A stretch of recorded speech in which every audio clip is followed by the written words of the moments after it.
All right, welcome back. It's week 5, take 3 of Blitz Creek.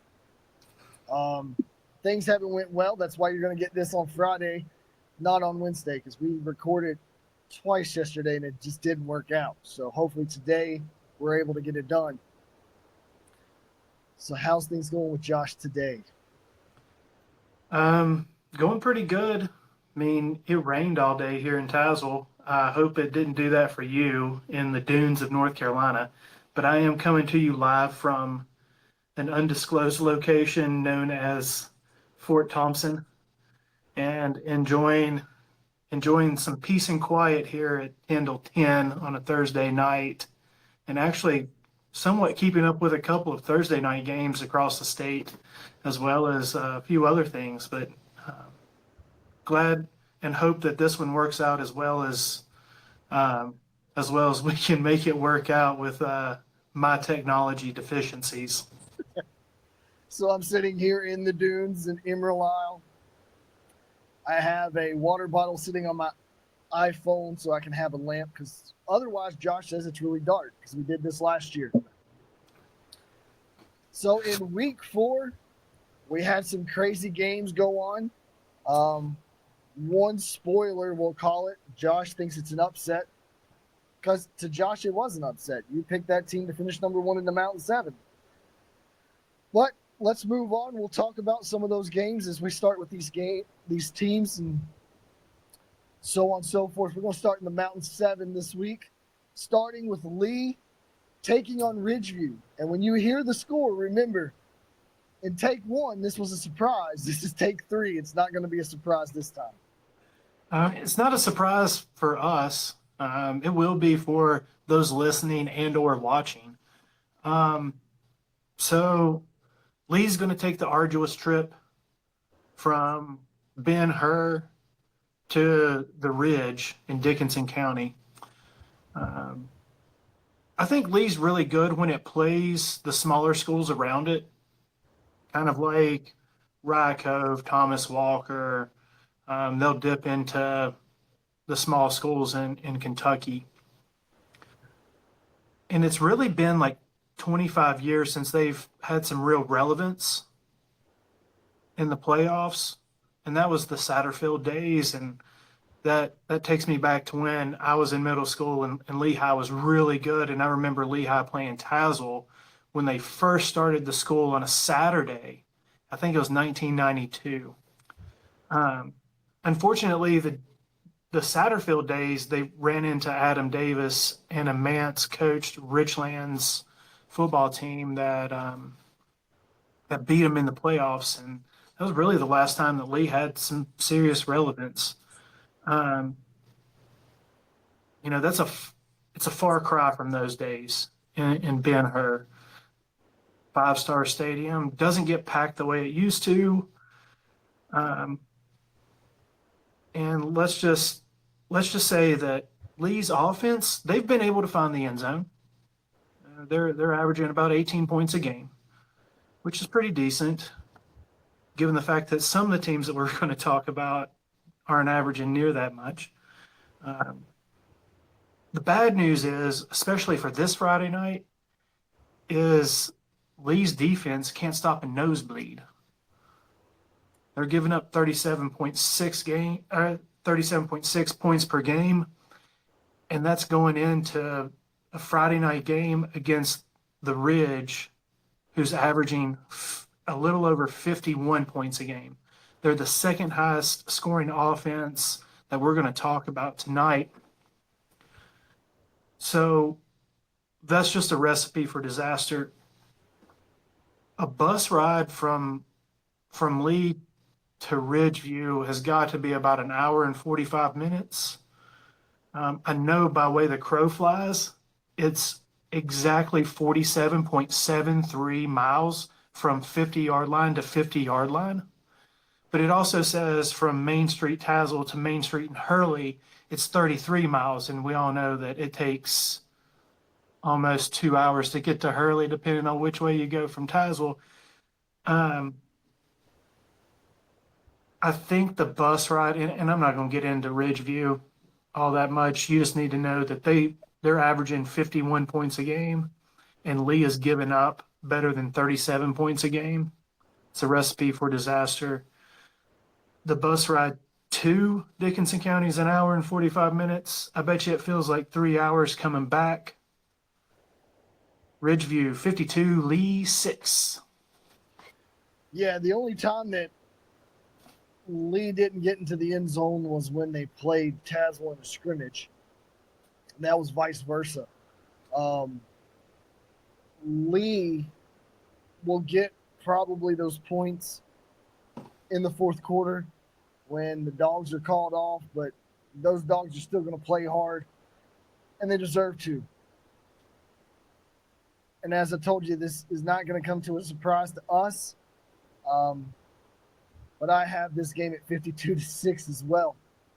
And we didn't rehearse this and take one at all, promise. That's very true. Now let's go to John Battle taking on Patrick Henry. John Battle gets their first win of the season with a comeback win against Wise in Wise. I think Josh and I both talked about how close that game could be, with both of us taking Central. Normally one of us will take Battle. It didn't happen that time. And then Patrick Henry's 1-4 or 1-3. 1-3. 1-3. Who's their win against? They got a win last week or week before last against J.I. Burton, 15-8. So this is a single A school not being coached by Seth Padgett this time, and a John Battle school that really needs to find some momentum to keep going. With that being said, I like the Trojans in this one, 26-21. I agree that there's some momentum, and I think Battle is going to carry that momentum. And you said 26-21, right? Yep. Battle seems to be playing inspired football right now. They travel up 81, just a little bit up the road, to Glade Springs to take on PH, who's really in an identity crisis. I mean, they don't have their coach that's been there for the past few years and has been, really successful with them. And their win came against J.I. Burton, and normally a win against Burton in Norton would be something that you could hang your hat on, but that's not the case. Over the past 6 or 7 years, Burton is quite possibly one of the worst teams in Southwest Virginia. And that's not a knock on Burton, because I've seen some incredible Burton football teams. They just haven't been in the past 5 or 6 years.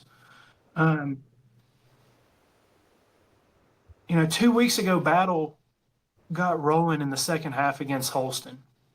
Holston got up big on them. I think it was like 33-7, maybe at halftime or something like that. Battle comes back and scores 38 total points. They come up short and lose 44-38.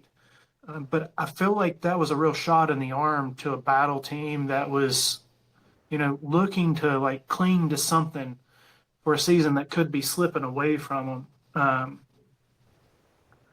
And I think that shot in the arm in that Holston game, they did everything that you could ask for and parlayed that into a late game comeback win against Central. Central-wise in Norton. I think PH is in the boat. They're not necessarily drifting away from a boat that's sunk, but that boat's definitely taking on water. Just the fact that their only win is tight against J.I. Burton kind of shows you where they are right now. I think that Battle parlays a good second half against Holston and parlayed that with a great second half comeback win against Central, and then puts it all together in the first half against a PH team that's reeling. And I think it's a little bit bigger of a win for Battle than what anyone thinks. Battle makes it two in a row and starts to enter into the eighth seed conversation in Region D 2A with a 31-14 victory over PH. So there we go. Spartans get 2 picks tonight. Before I go any further, as you know, we're had some difficulties. Go to Spotify, go to Apple, go to YouTube, like, rate, subscribe to us, leave a comment. We really would appreciate that. We really appreciate the people that are listening to us on a weekly basis. Let me add one thing. If you are listening to us on Spotify, go and watch us on YouTube because it's worth the watch, especially considering what we are wearing tonight. I really like that hat. Did you get it this weekend? I did get it this weekend, yes. I'm digging it. All right, so now, last week's game of the week. I think we had Abingdon in the game. No, we had High Tennessee last week. So, no. Botched that. But Abingdon traveling, I think Josh said 15 miles to go play Tennessee High. Who you got? Yeah, so Abingdon's traveling 15 miles, a total of 15 minutes down 81, and creeping into Tennessee to play the Vikings of Tennessee High at the historic Castle. If you haven't been to watch a football game at Tennessee High at the Castle, it's worth a watch. One, because their band is incredible. And two, it's just a historic place. And if you're kind of a high school football junkie or just a sports junkie in general, a trip down there is kind of like, going and watching a game at Legion Field there in Gate City, or going to Bullitt Park, or anywhere, Memorial Stadium there in Old Roanoke. So if you get a chance to do that, I would definitely do that. After 2 wins for Abingdon, they've seen their season kind of be derailed to a certain extent. 2 weeks ago, a respectable win. No one's going to fault you for losing by 10 points to Gate City, especially now looking at what Gate City has become. But last week, an all hands on deck, 48-24 boat racing by what I would consider a confusing Richlands team is a little bit baffling for me. With Abingdon, I know that they lost their quarterback. Losing a quarterback can do that to a team, but defensively, there's no excuse. Abingdon gave up a ton of big plays to Richlands, and that can't happen this week if they're expecting to get back into the win column. Tennessee High followed up a big win in Newport, Tennessee against Cott County with a drumming of Virginia High to give Virginia High their first loss of the season. It shows that Tennessee High can score some points. And the biggest thing about Abingdon was I thought that they could score points as well. And we always knew that their defense played really well. They kind of play a 2-high safety look, and they're in an odd front a lot of the times. And their defense has always been something that they really relied on. Well, they did the first 2 weeks. Maybe that was because of the competition playing Virginia High and Christiansburg, and we were giving Christiansburg maybe too much credit. But they've given up 28 points to Gate City and 48 points to Richlands over the last 2 weeks. Couple that with their offense having their lowest outputs of the season the last 2 games. It's really kind of, and I've said this already before, a recipe for disaster on the football field. The object of football, one, is to possess the football. So when you have it, you got to keep it. And when you don't have it, you got to get it back. And that involves keeping teams out of the end zone. You don't want to get the ball back because they've scored easily. And that's what Abingdon did last week. in Richlands. I think Tennessee High is kind of a confusing team a little bit to me because while they've played a tough schedule, they really hadn't done much with that schedule until they beat Cott County, and Cott County's not that good in Northeast Tennessee. But then they play Virginia High, and I really thought Virginia High would win that game. I thought Virginia High would play a whole lot better. They did in the first half. They played well with them in the first half, and then just spiraled out of control terribly. The unfortunate thing for Abingdon is Tennessee has won 2 in a row while they've lost 2 in a row. I think Abingdon's kind of losing a grip on reality right now. So like Tennessee High 34, Abingdon 17, doubled up once again. So with Abingdon losing their quarterback, who's a sophomore, I don't know what's coming in to replace that. I know Abingdon at the beginning of the year had high hopes. They still can finish out the season strong. I just don't think with the Vikings hosting the Falcons this week that happens. I like the Vikings in this one, 28-14. So now we move to where the Union Bears are traveling for the third straight week in a row, but it's not to Tazewell this time. They travel into Wise to take on the Central Warriors. As we know with Union has steamrolled everybody they've played so far. I wouldn't say steamrolled Graham, but they took full control of that game with Chandler taking control, and Graham wasn't able to find a passing game. But with everybody else, they've completely controlled that game. I don't think it's any different going into Central, where they had just had the lead in the fourth quarter, and they allowed John Battle to come back. I don't think Central has any steam in this game to control Chandler or the passing game. Something I said in the last one was they didn't really use Chandler against Tazewell because they were trying to find their passing game.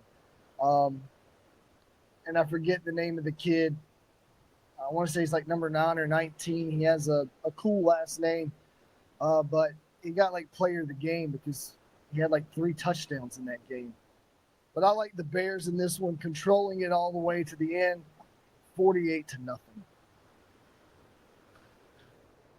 Yeah, so a few weeks ago, Central got a solid win at Marion that kept them kind of out of the bottom 5 or bottom 3 of Region D 2A.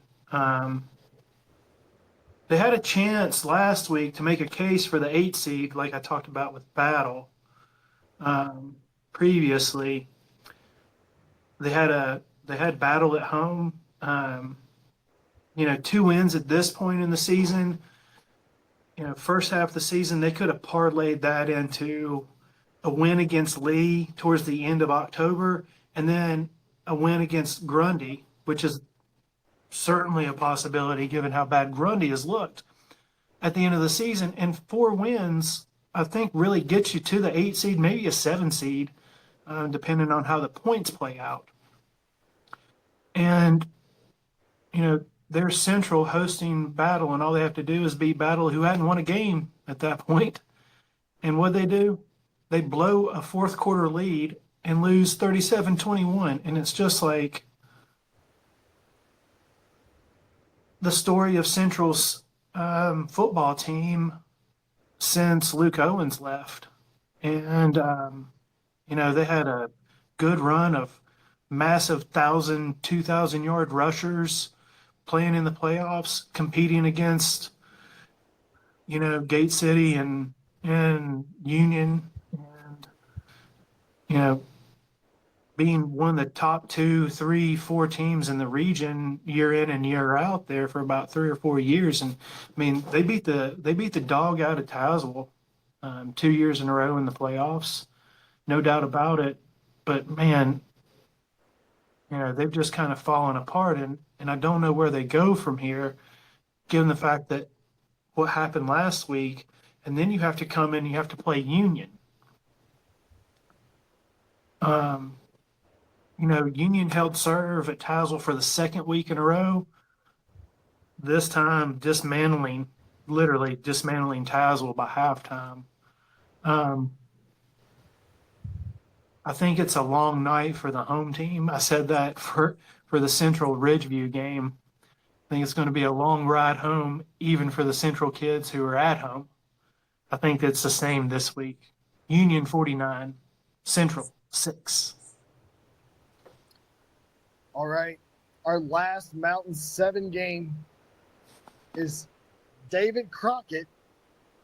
I don't know their mascot. What's their mascot? Pioneers. Pioneers. Makes sense. The David Crockett Pioneers travel to Legion Field to take on the surging Gate City Blue Devils. Yeah. So Davy Crockett 2-3, Gate City 3-1. And I think that Gate City 3-1 is probably as good a 3-1 team as you could have outside of beating a Union team or a Ridgeview team or someone maybe across the line into Tennessee. So I'll say this: Gate City's looked the part of the dark horse / spoiler, however you want to look at that, in Region D 2A this season. And we've talked about Lebanon, we've talked about Ridgeview, but Gate City never really entered the conversation until last week, after their big win against Abingdon, that they actually kind of were able to, hold serve against a really big Dobbins Bennett team in Kingsport at the big stadium. I think with wins over Richlands, which is surging right now, I think that win is going to come in big when it comes to points later in the season, which they wouldn't have expected. I don't think anyone would have expected at the beginning of the season. I don't think you would have expected to get winning points from Richlands and the bonus points that Richlands is going to give them now. Richlands looks like a 6, 7, 8 win team, to a certain extent, given the way some other teams in the Southwest District look, and we'll talk about Richlands a little bit later, but they tub thumped Marion to death, and then they just went wire to wire against Abingdon, and we were talking about the DB game, 28-20 against DB in Kingsport, where they're scalping tickets outside. I just think that Gate City has everyone's eyes on them now. Like, they're not going to sneak up on anybody. And I'll promise you, there's not a single high school football team, coaching staff right now in Southwest Virginia, even into the Roanoke area, that wants Gate City to be good. No one wants Gate City to be good at all. They're solid on both sides of the ball, and their defense is getting better. After surrendering 28 points a game to Richlands and Dobbins Bennett, Gate City's only given up a combined 31 points in the last two. The bunch from Jonesboro, Davy Crockett, they're not going to be intimidated by Legion Field, the lights in Legion Field. They play plenty of big stadiums. West Ridge, the big school right there on 81 when you come into Sullivan County, they're playing there. They played down in Sevierville against the Smoky Bears. They're playing against Science Hill and Dobbins Bennett. So the lights aren't going to intimidate them. They also have 2 wins against the Morristown brother schools, Motown East and West. Although those wins aren't as big as what you might think, given the fact that Morristown, West, and East, they haven't been the same type of football team that they've been perennially. Well, I think that Davy Crockett's not going to be intimidated by the lights because of their big games that they play, and they just came back from Sevierville playing the Smoky Bears. I don't think that this trip to Legion is any different than their last trip to Sevierville. It looks like Friday night in Legion Field belongs to Gate City. Gate City 36, Davy Crockett 21. I don't know how much more I could add to that one. Besides, as I've said, I've seen Gate City up front and personal. Personal. Really, Glenn? Person. It's late. It's 10:15. Both of our kids are, well, his two and my one are asleep. I would say it's been a long day. It kind of has. I toured Fort Crud. I don't know. One of the bases from World II or whatever year, Fort Macon. So it has been a long day. But no, seen Gate City, sat in the end zone at Richlands, watched them. Really impressed by number 8, 22, and number 1. Good quarterback play. I like the Blue Devils in this one, 28-21. Now's a really good time to tell you about our sponsors. We'd like to thank Appa Bag Works. If you need some leather goods, go check out Appa. He's also at Bohemian Gray on Main Street in Tazewell. If you're looking for someone that does professional law, more on the criminal side, give Andrew Scruggs a call, an attorney in Bluefield. And then, if you need anything done, whether it's your hair, your beard, just go see Corey at Old Town Barbershop. He's got you covered. If you're from Bristol to Princeton, you know about Corey. We can't brag on him enough. Cannot brag on Corey enough, especially considering he has the belt. Again, our barber is better than your barber. So now, let's move into where it really becomes difficult and tough for me and Josh. The Giles Spartans go to Tazewell to take on the Tazewell Bulldogs. Tazewell's 0-4, 0-3. 0-3 right now. This is our 4th home game in a row. I'll be missing that one in the box. So Tazewell gets 6 points against.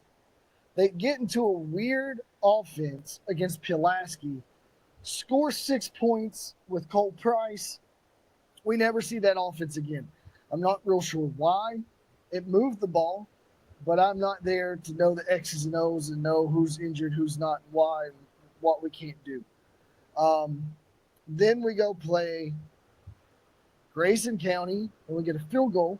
So there's our 9 points. And then we play Union, which is an egg. The two things about Grayson and Union will make the playoffs. They are a playoff caliber team that could go deep into the playoffs. Giles played Essex last year in the state playoff game. And they look like they have another run, except they had a hiccup against Floyd County where they lost 42-27. But now we have the Giles Spartans coming into town to where they played Blacksburg their first game of the season. They lost 40-8. They then move on to take on Rafford and win that game. 2 years ago, Rafford's in the state title. Win that one 34-21. They just beat Grundy at Grundy 52-6. And last week, they hosted Narrows and won 38-3. I don't think Giles is the caliber of the two teams we just saw, as in Grayson County and Union. But Giles always has that wing T type Single offense. wing. Single wing. I was about to call it wishbone. I was going to give it everything but what it truly is. They run the single wing, and we find it difficult in Tazewell for some reason to face those teams. Ridgeview, Giles last year, we had a stupid penalty that gave Giles a first down that we lost to Giles. Um, but I think Giles is as good as they were last year. We're not as good as we were last year. We're still trying to figure out how to work the offense. The defense is on the field too much. With all of that being said, I like the Spartans 24-12.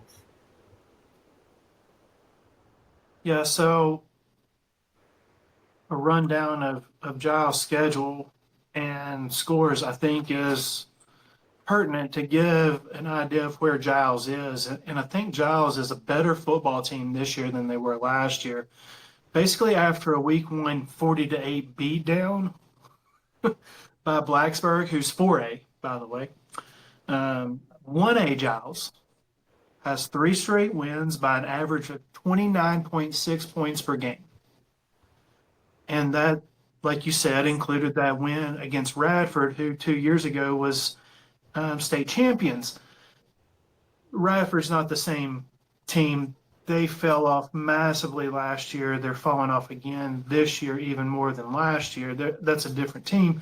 But still, Giles beats them handily, especially after um, getting it handed to him by Blacksburg. Um, Giles, as we all know, runs a single wing. Um, although there were rumors during camp and earlier this summer that Giles might have a quarterback. Oh, ho, ho, ho.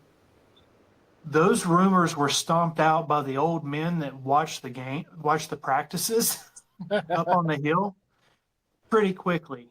Um, they squashed all of that stuff really early.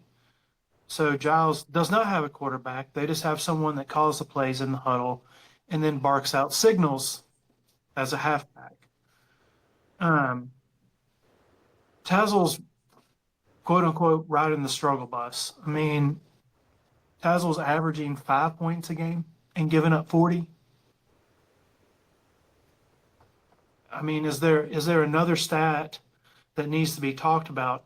The only other stat that you can talk about is how many plays, like how many yards per play Tazzle's giving up, given the fact that their defense is having to play, 70, 80 plays a game.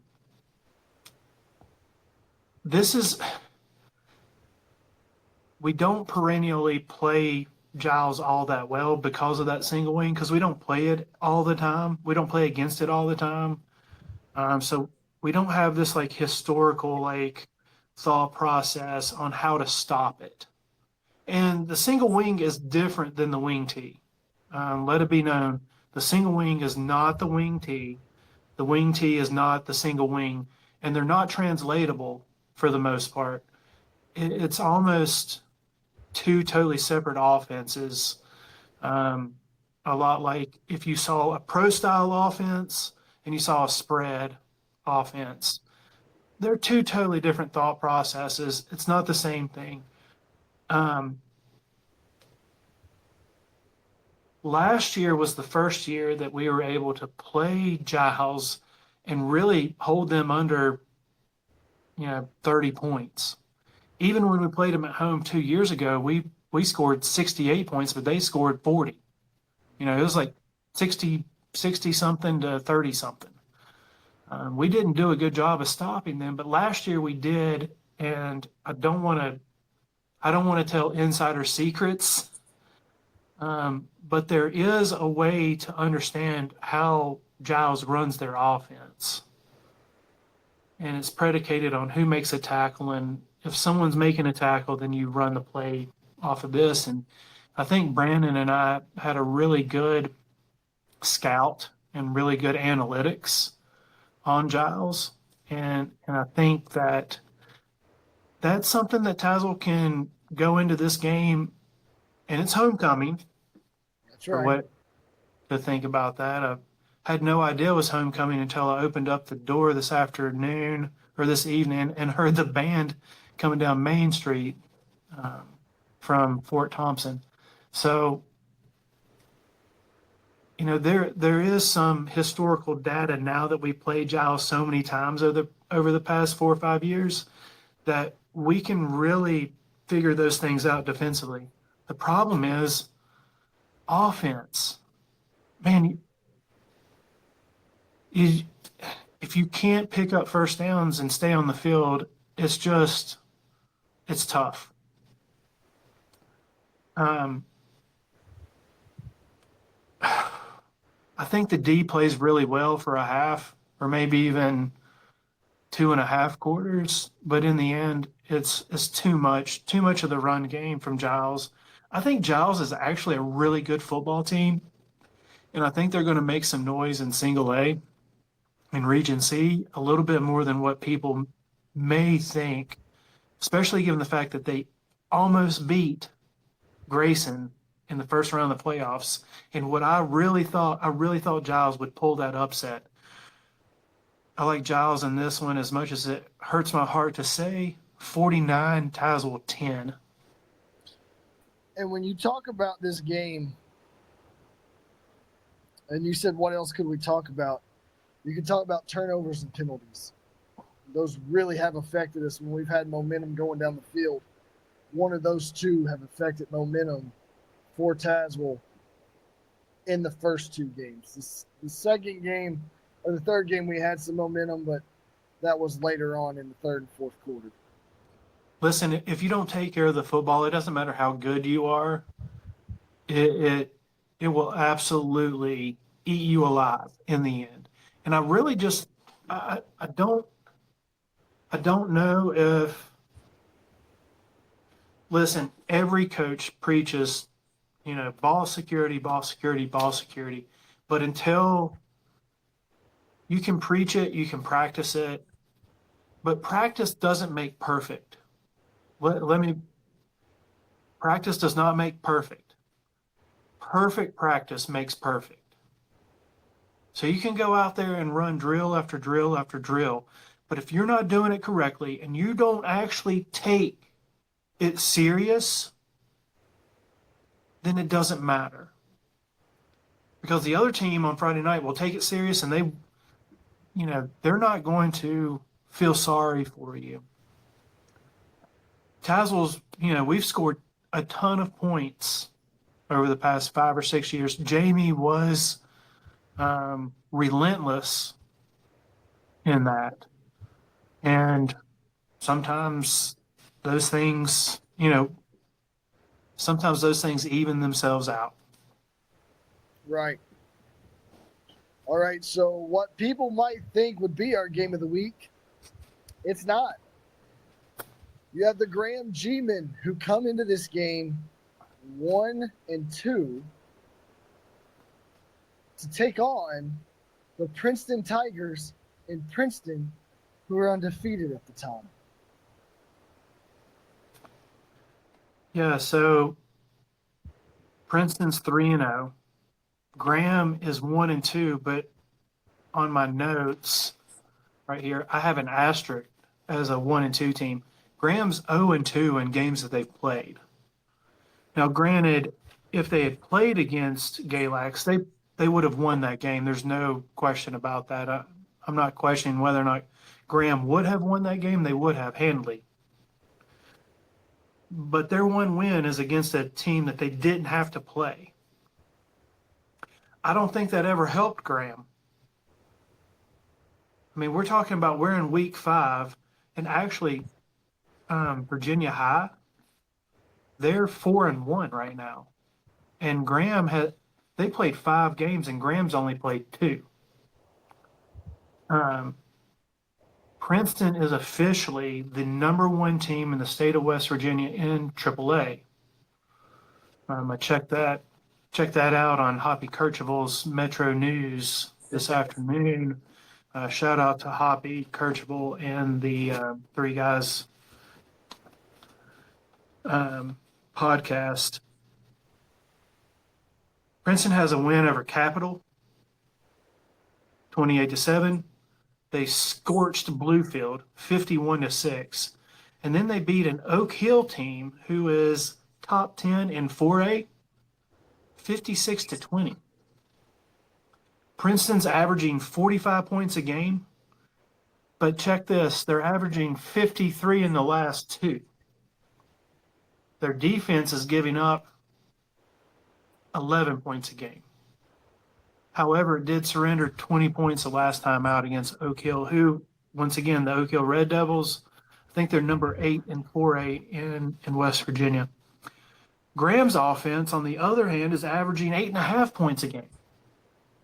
And their defense is giving up 24 points a game. Who would have thought that Graham would be giving up that much, given the fact that last year they basically gave up no points a game? A tale of two seasons. So, like I said, it's week 5 and Graham has only played 2 games. And when you have a team that loses to Bluefield, their arch nemesis rival, right across the state line, they don't get to get that bad taste out of their mouth the next week because they have to take a forfeit against Galax, which in March was a really good scheduling scheduling setup. When you think we're going to play Bluefield, we'll get Galax, we can handle Galax, then we're going to get Union. And then they get beat by Union. They can't get that bad taste out of their mouth because they take an open week. They take a bye week. Well, it's not a bye because we're not in a tournament. It's an open week. But you basically lose against your arch nemesis and you can't play the next week. So you've got that bad taste in your mouth. Then you go and play your arch nemesis in Region D 2A, Union, who you've been battling back and forth for region championships over the past 4 years, and you lose that game, and you can't get that bad taste out of your mouth because now you've got an open week, and that open week in March looked great because now you're going to go play Princeton. So you kind of had set the schedule up to make it manageable for you to play big game, easy, big game, open, big game, to spread everything out. But just like the whole stadium issue in Bluefield, Virginia, Graham's season has been in chaos. Graham needs balance. They need balance mentally, physically, and on the football field. And they can't find balance. They can't throw the ball, and they're struggling to run it too. And on the other side, they can't stop the run. They may be able to stop the pass, but what's it matter if the opposing running back's racking up 70-plus yards in the first quarter? On the other hand, Princeton, they just need to be Princeton. They also don't need to take Graham lightly. They need to be solid on both sides of the ball and just take care of it. General Nealon said, if at first the game goes against us, don't give up. Put on more steam. If Princeton just, maybe Graham scores in the first quarter, what do you do? Just keep going. Just keep trucking. And if they just keep trucking, they're the better football team in this one. And that's something that, I thought we could say, but we never got a chance to say it the past few years because Graham never played Princeton. But this year we do.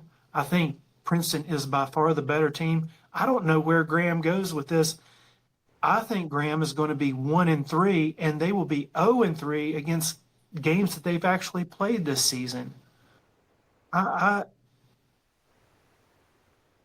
This is this has thrown the Southwest District in a tizzy with this Graham stuff.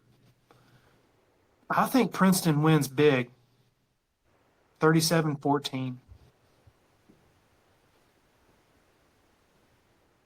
And it may be bigger than that. I'm being pretty generous with Graham because Graham hasn't stopped anyone, and Princeton's averaging 53 over the last 2 games and 45 overall.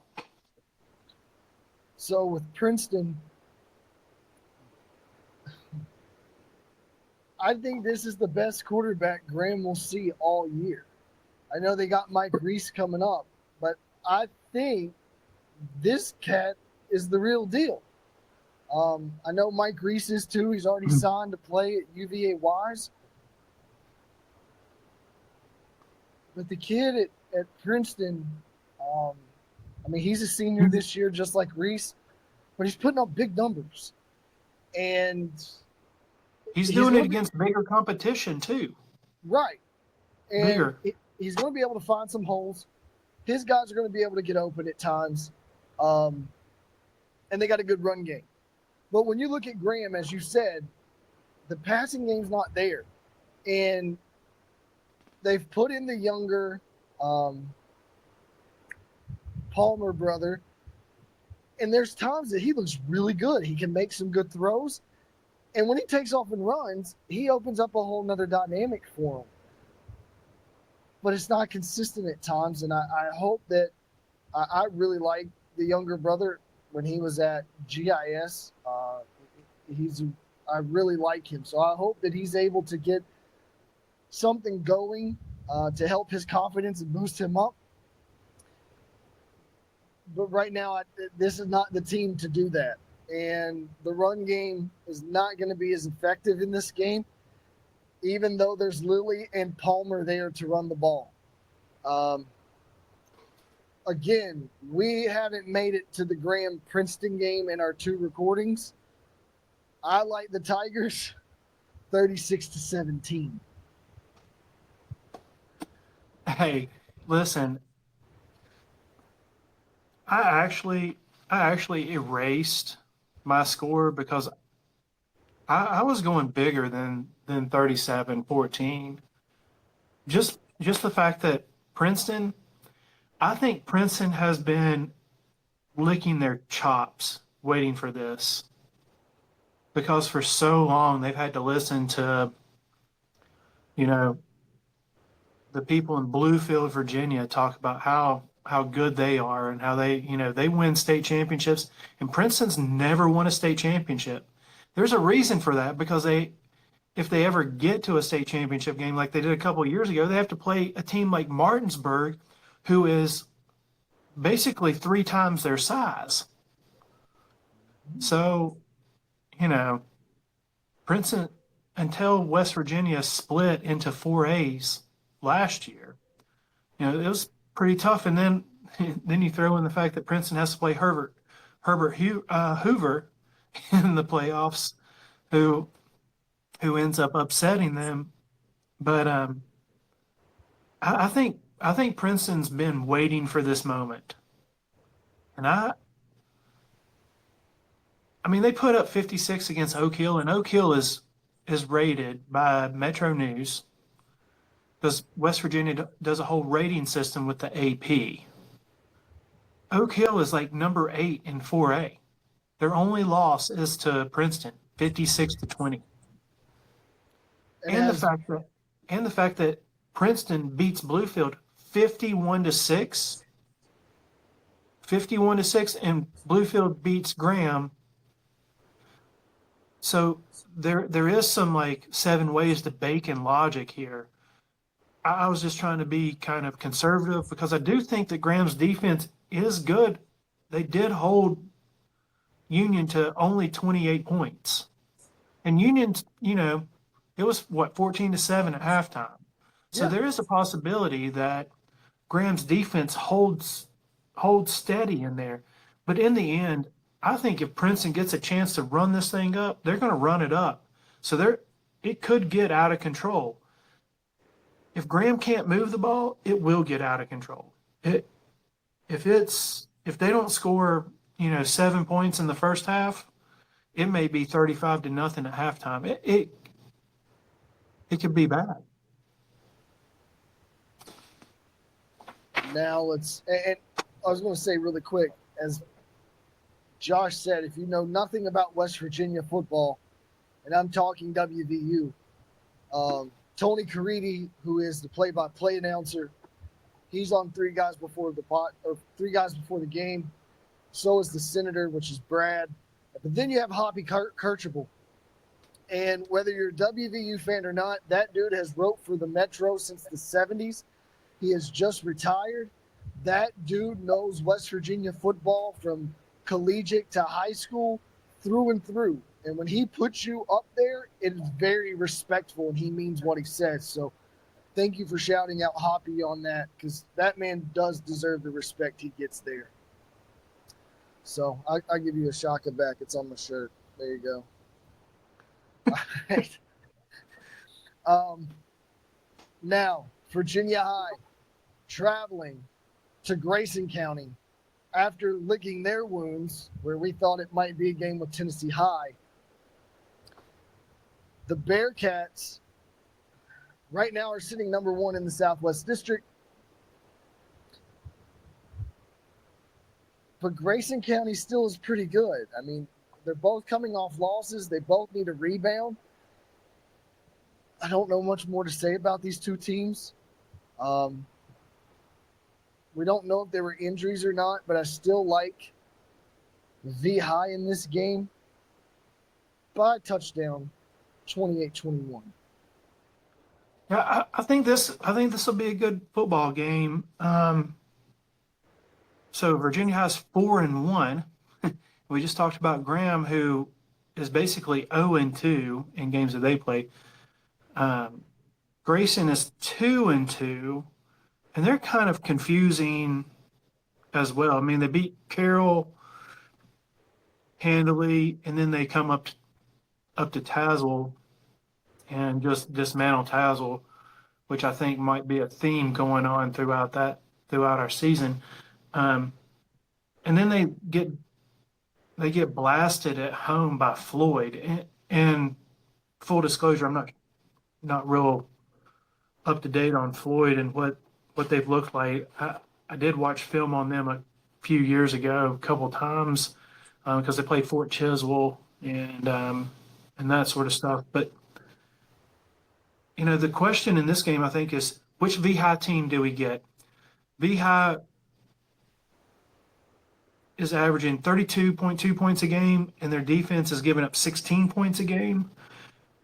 However, if you take Tennessee High out of it, they're averaging 38.5 points a game and only giving up 9.5 points a game, which I think is, I mean, that's a full touchdown difference on both sides of the football. And I think that matters. I just don't know why they didn't play so well against Tennessee High. And maybe it's one of those things like, Tazewell, we don't play well against Graham or we don't play well against Bluefield because there's just this mental block, or they think, well, that's a different thought process. The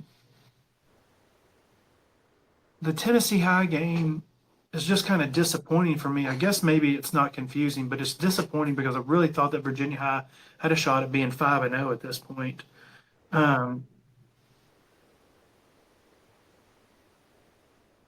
Grayson plays in the state championship game last year. They, make it. I mean, they're a good football team during the season, but they struggle against Giles in that first round. And I'm like, well, I think George Wythe is playing as good as they can play right now, and I think they'll come out of there. And it's Grayson that comes out and makes it all the way to the state championship game, and then they start out against Allegheny County, North Carolina, and they get beat in a close game. It's 28-21. They lead Carroll the entire time, and Carroll had beaten Christiansburg the week before. They dump Tazewell and then just don't play very well against Floyd. They turn the ball over and don't do what they're supposed to, and they're playing at home. Here's an interesting. We talk about traveling a lot. What it does to a high school football team to travel, especially like we talk about Tazewell going over to Marion, and instead of going across the mountain, which would be a whole lot easier, they go all the way around and make a 2-hour bus ride as opposed to an hour across the mountains. Well, what does Virginia High do? Do they take 81 all the way up to Withville, down to Hillsville, and then take 58 through Galax and into Independence? Or do they just take the crooked road? I think either way, the crooked road helps. which is just paying an homage to the old Crooked Road Conference that they used to have back when Virginia went to conferences. I really do believe the Crooked Road helps Grayson in this one. I'm just not sure how much. Virginia High 28, Grayson 27. So you took the Bearcats in that one. Yep. Man, I thought I was getting ready to write down a score for Grayson, and I was like, oh. All right, now. Yeah, I think it's close. Agree. Now we move in to the game of the week. Brought to you by the Old Town Barbershop. And if you're keeping score of who we haven't said, last year they didn't make a game of the week.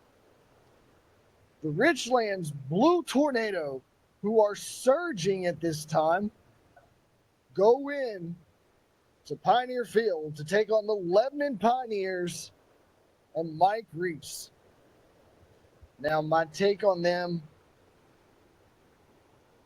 this is your take. Go.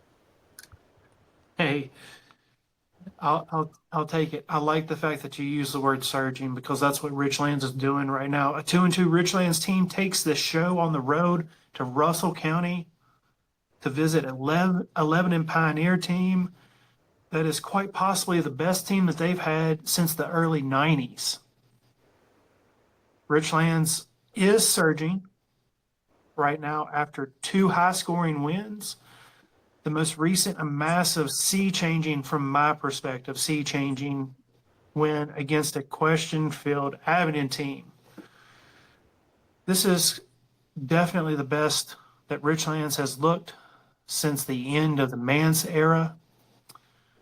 They can score points, 34 total points per game.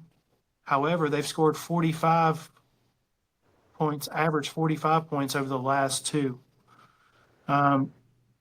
But as mentioned, and we've talked about Lebanon before, Lebanon can score some points. They're the highest scoring offense in Southwest Virginia in Region D 2A, averaging just a smidge more than the View at 52 points a game. Like the last Lebanon game, I think this one comes down to 2 things.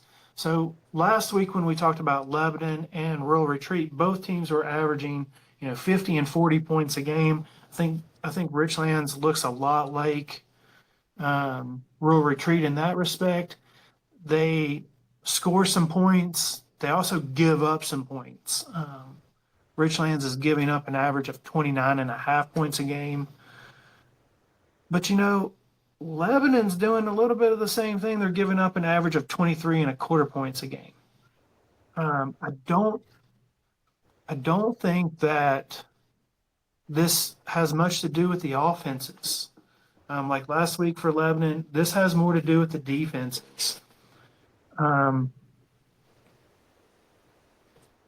The 2 things I talked about last week for Lebanon ring true this week. Can you get an opportunistic defensive stop? And can you limit penalties that either stop your drives or allow a Richlands drive to continue? Richlands has to do the exact same thing. They have to be opportunistic on the defensive end because I think the offense is going to be efficient. I think both offenses are going to be efficient because both defenses tend to be suspect.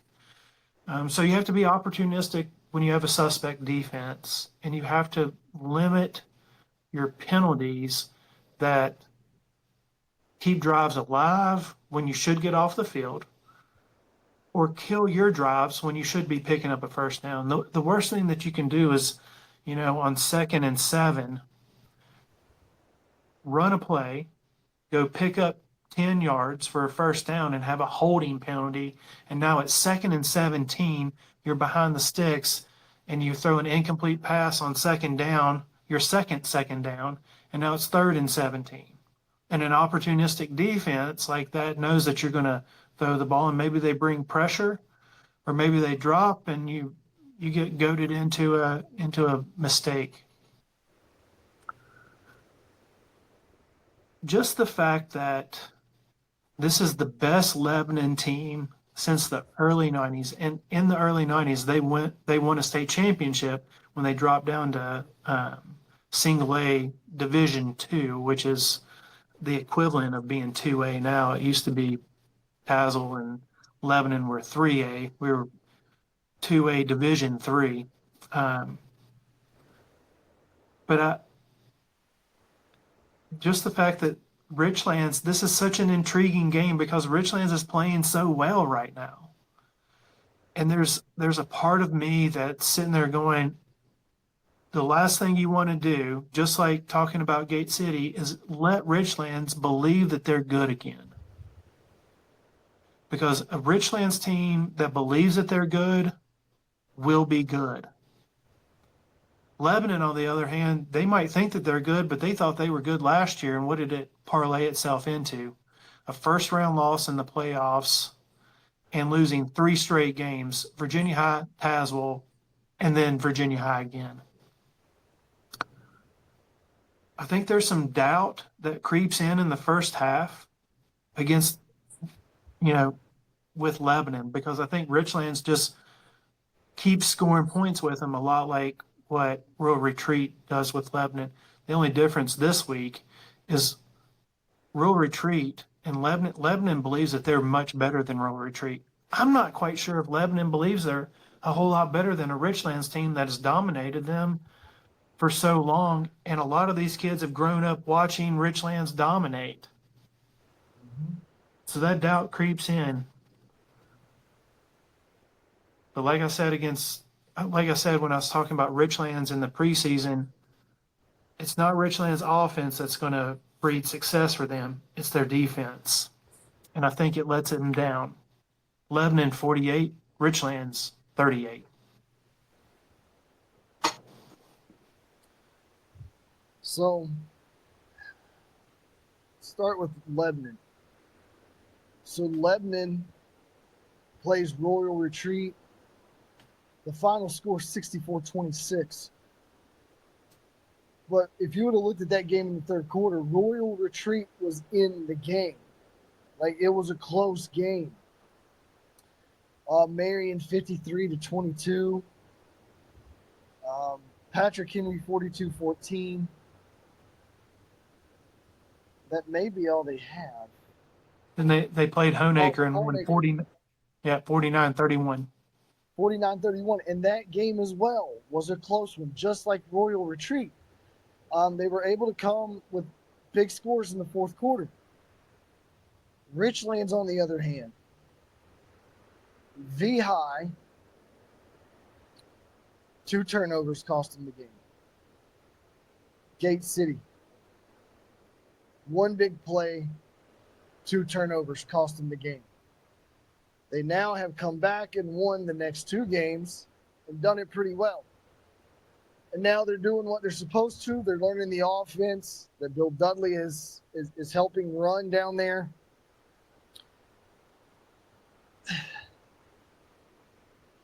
But Lebanon has Mike Reese, and they have that running back, number 44.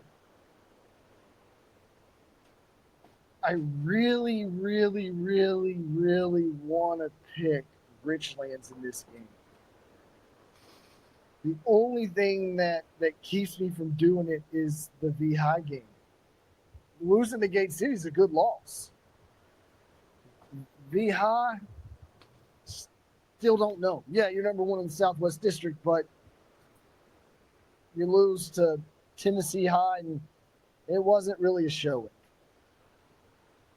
So with that being said, I think it's a 2-score ball game, 35-21 Pioneers. I think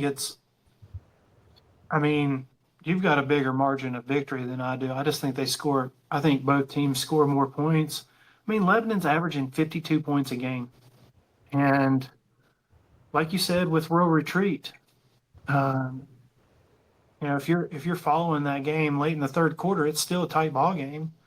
It was back and forth throughout the first half, and we even called it and said maybe it's the team that has the ball last that has the lead at halftime. And that was certainly the case, and it was the case all the way into the third quarter. And I just think that if you can make Lebanon snap it over and over and over again, you create an opportunity, you create an environment in which they may make a mistake. But you can't make a mistake either, right? No. You can't have a pass interference, you can't have a defensive holding, you can't have a face mask.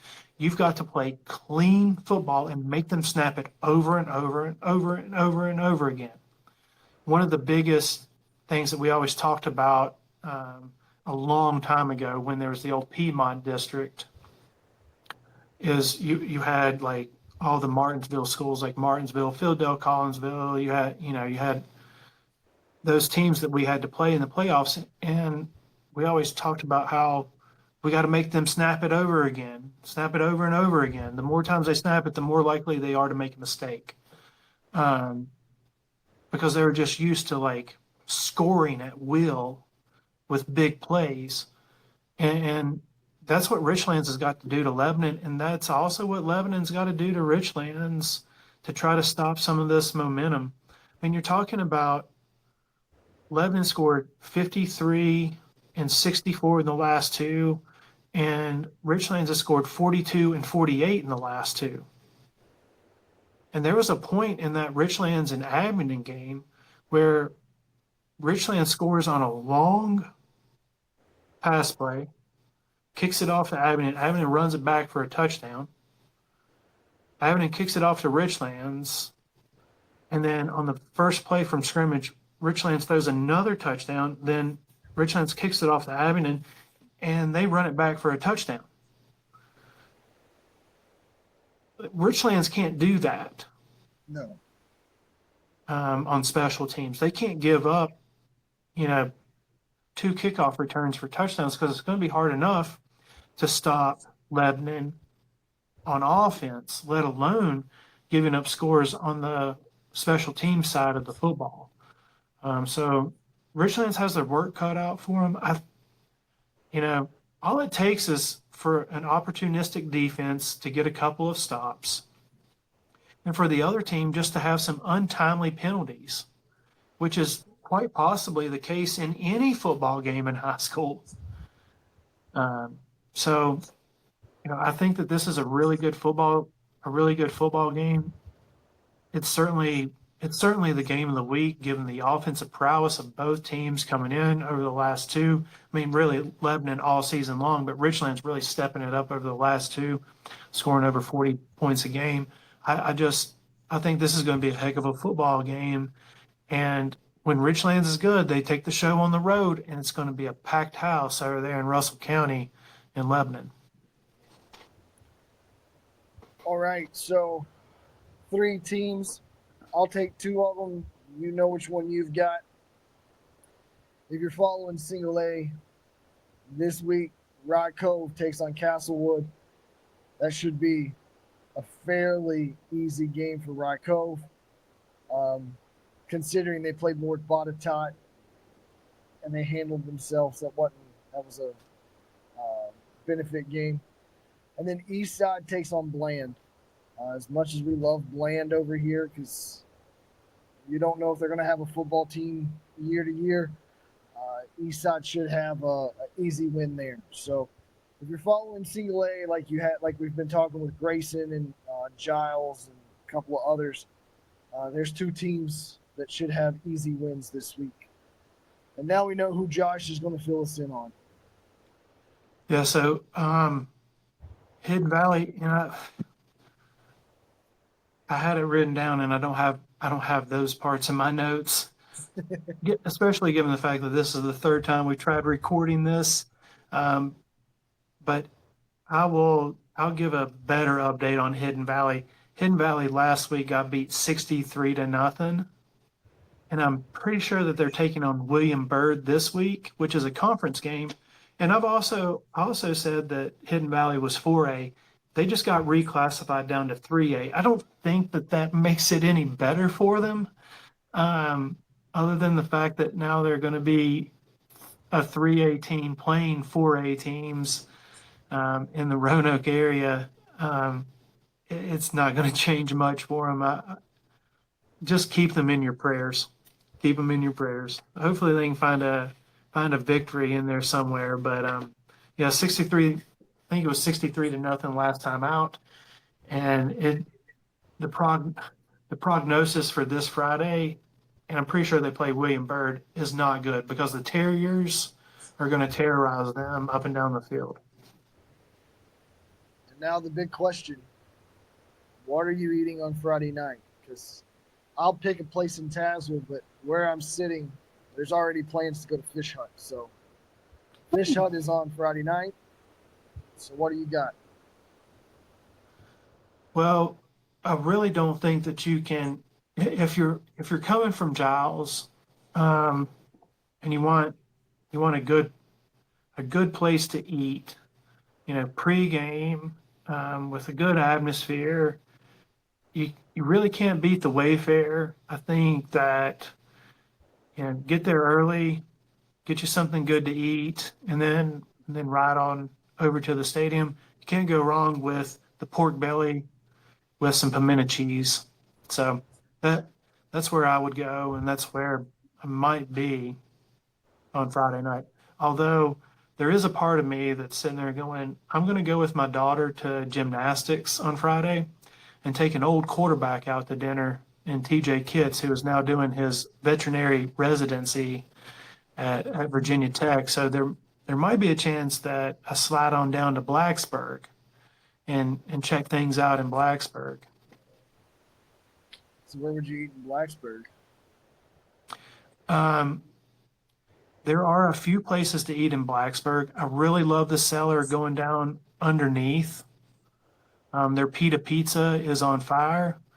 But let's be honest, on a Friday night in a college town like Blacksburg, I'm going to Cabo Fish Taco and checking the scenery out. Good thing my wife doesn't watch this.